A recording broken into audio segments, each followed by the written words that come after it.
So I'm going to demonstrate the Crum trucking pre-trip today. So I have the hood release hold, and the key is turned one click on, lights are on, four-ways are on. So we're going to come to the front of the truck. All our marker lights. Sorry, I'm going to preface this by saying the whole truck. We're looking for anything cracked, bent, broke, loose, leaking, damage to the truck.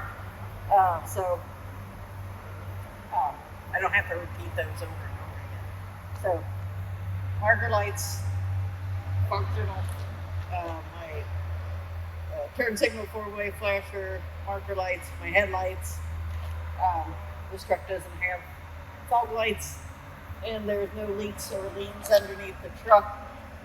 Also, the overall general condition. There's no new damage that wasn't here before.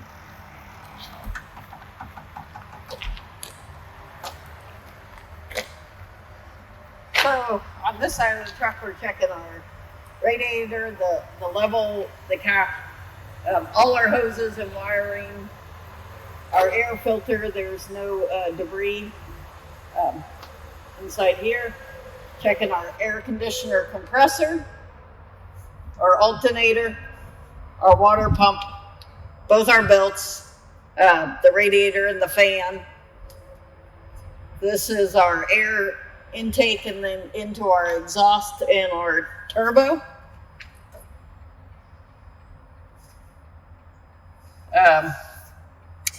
Also the frame, and then on this side, checking all our components to our suspension, the springs, the hangers, the U-bolts, the shocks and the mounts, the airbags and the mounts, and then the brakes, the air lines, the brake chamber, the push rod and slack adjuster, and our brake pads and drum pads, top and bottom. Our inner and outer axle seals, all our lug nuts, our rim, the valve stem with the metal cap, and then our tires, checking the inflation, the condition of the sidewalls, and the tread, the depth, and the if there's any foreign objects, and the wear on those. So that's it for this side. Over here.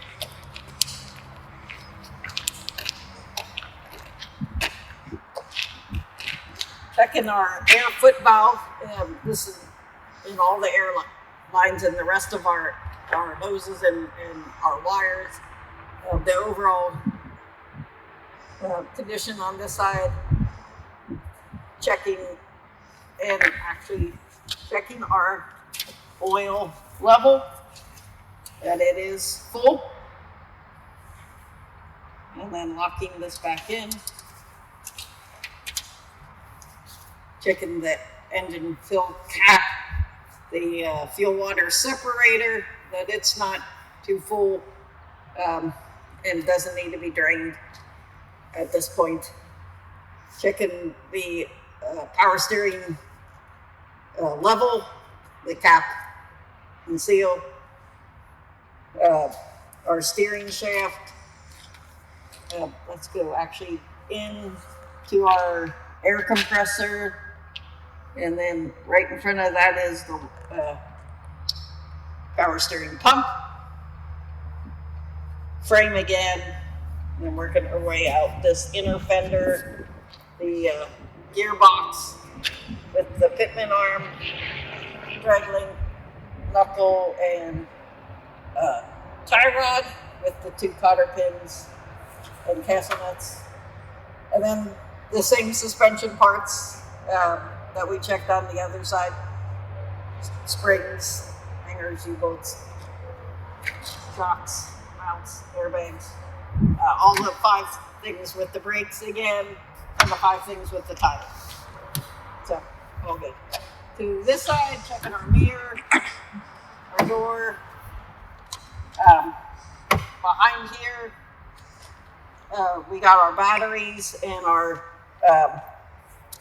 air tanks if we need to drain those. Volvo makes it easy to pull this and check. The other trucks have other systems that make it easier to check your battery and to drain your air tanks. Steps in good condition.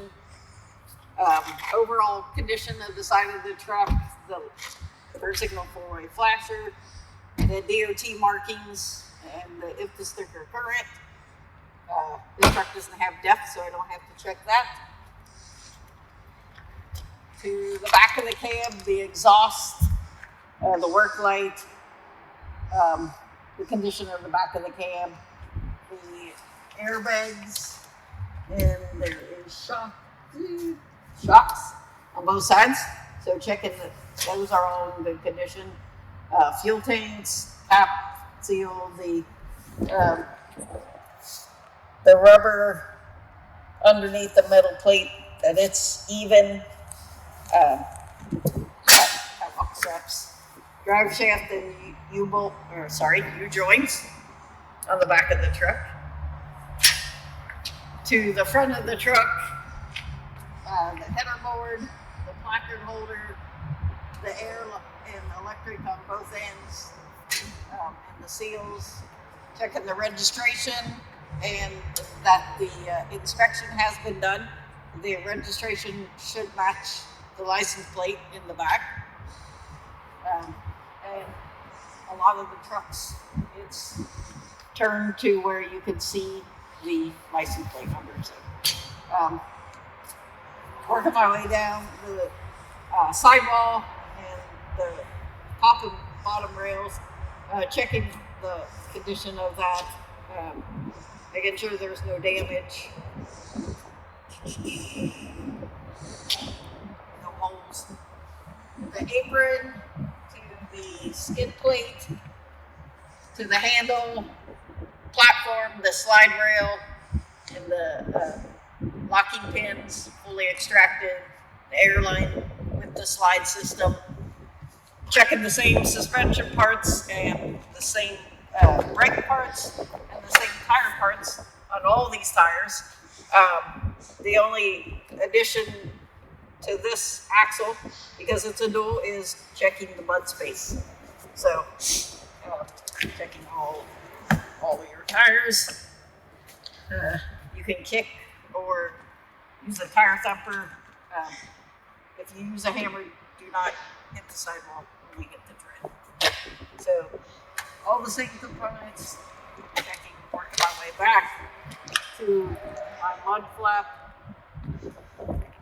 and the DOT tape on it, the clearance between the tire and the flap in the ground, and the landing gear.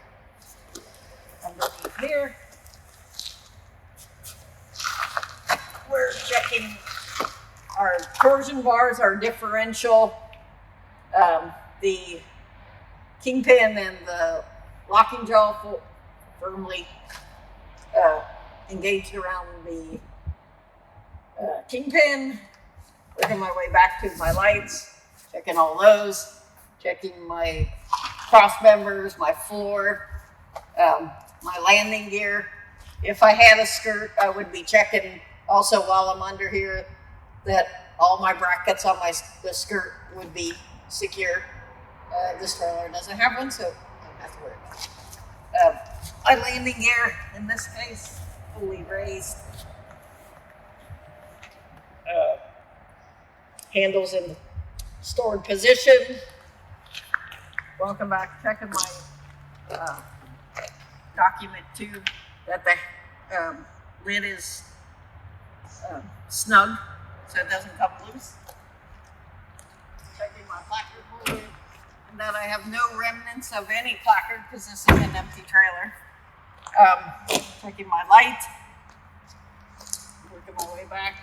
My air line and electric line springs. It's all secure. Checking all my suspension and brake parts and tires. It's easier on this to look at that axle. And then as I work my way around, checking those all the same parts as I move around the trailer. My slide rail is in the lock position. The handle's locked. It's in good condition. My pins are fully extracted, all of them. I'm checking all those same things with my tires that I mentioned, with the addition of the mud space. Checking the fill level on the axle seals. So, tires. The mud flap, door tie back, again checking my axle over that way that I can see all my suspension and brake parts, and the part of my tires. So my ABS light, marker light, Phantom's trailer, marker lights, the doors, the hinges, the seal, the door itself, the latches, and the hook actuator. If you can open the trailer, you would check that there's no holes inside the trailer. This trailer is empty. It's a little dirty. I have a few things in it because it's a training trailer. But if I was taking this to be loaded, I would ensure that it's totally clean. There's no nails in the floor, and all this stuff is out of here. Even if you have load bars, does that customer want those load bars? So check with your driver manager. Also, just the condition, that there's no damage to the inside of the trailer that could damage a customer's frame. If it was loaded, I would check to see how is it loaded, is it secure, and do I have the paperwork for that? As I latch it, just making sure it latches top and bottom. So that's all good. DOT taped, 100% on the door and the bumper, checking the bumper, checking my tail lights, my brake lights, turn signals, forward flashers, checking my dock bumpers, that they're in good condition, that they're not worn too thin. And even though we say we're checking the same things on the driver's side, the same way we checked them there, as we walk up, we actually do inspect the trailer and all the parts. So here we can check our axle on the driver's side, on the rear, and then working our way up, checking tires.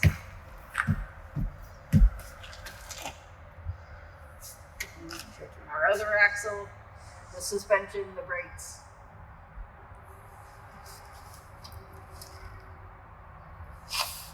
Always in good condition. Notating any damage, anything that looks new, taking a picture, sending it to safety, so that you don't get blamed for it.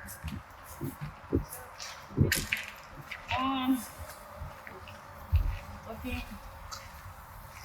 Placard holder. Got the placard holder on the back of the door, but I did notice it. There was nothing. And to this one.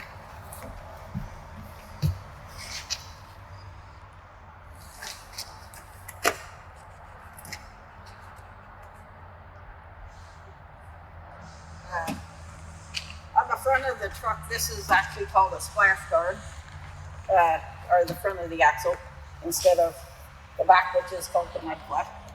So normally, actually, the pre-trip, the truck isn't hooked to the trailer, and you could do a much thorough, you can see everything a lot better without the trailer hooked to it. This one was already hooked up, so you just went with the flow.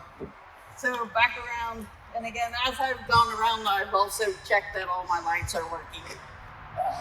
Clearance sights, dark lights, flashes, everything's secure, or damage. And we'll zip the hood and get inside and do the cab. So in cab, checking my mirrors. They're adjusted, clean, no illegal stickers. The windshield, the seal. My fuses, that I have spare fuses. The other safety equipment. So my fire extinguisher, my triangles, which should be in the side box. My seat belt, checking the condition of that and that it works.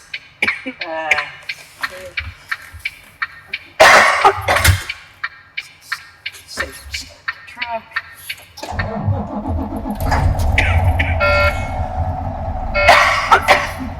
So when we start the truck, ABS light comes on and goes off. We have low pressure now, but I can be checking my light indicators, left, right, high beam, four-way. My gauges, so my oil pressure between 30 and 50, my engine temperature 170, 195. That they are all rising. Tachometer, speedometer, checking my voltmeter that it's between 13 and a half and 15, I believe. Checking that I have enough fuel for the trip, or at least as much as I could possibly get. If I have DEF, making sure I have enough for that trip as well, so that ideally I only have to fuel up, if at all possible, here. Checking both my air pressure gauges, that they're rising. They should go up to 120. Okay. Checking my horns, city and air. Checking my wiper and fluid. Checking my heat, my air, and my defrost, that everything's working. And all my fans are blowing.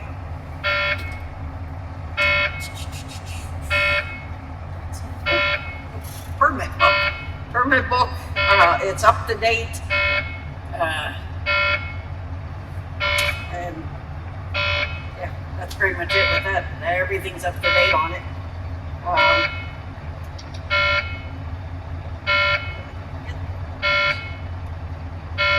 That's it. So then as soon as I would get up the air, I would do the brake test, which would be turn the truck off, turn it back on, press and hold the brake for 1 minute. Shouldn't lose more than 4 psi with a combination truck trailer, 3 if it's just the truck. And then I would pump it down to approximately 55 to 60 to get my low pressure warning, which you hear now. And then continue pumping down to 20 to 45. Actually, step 1, I pushed in both of these, but at the end they should pump. It's not as critical as the state test, because if you mess up,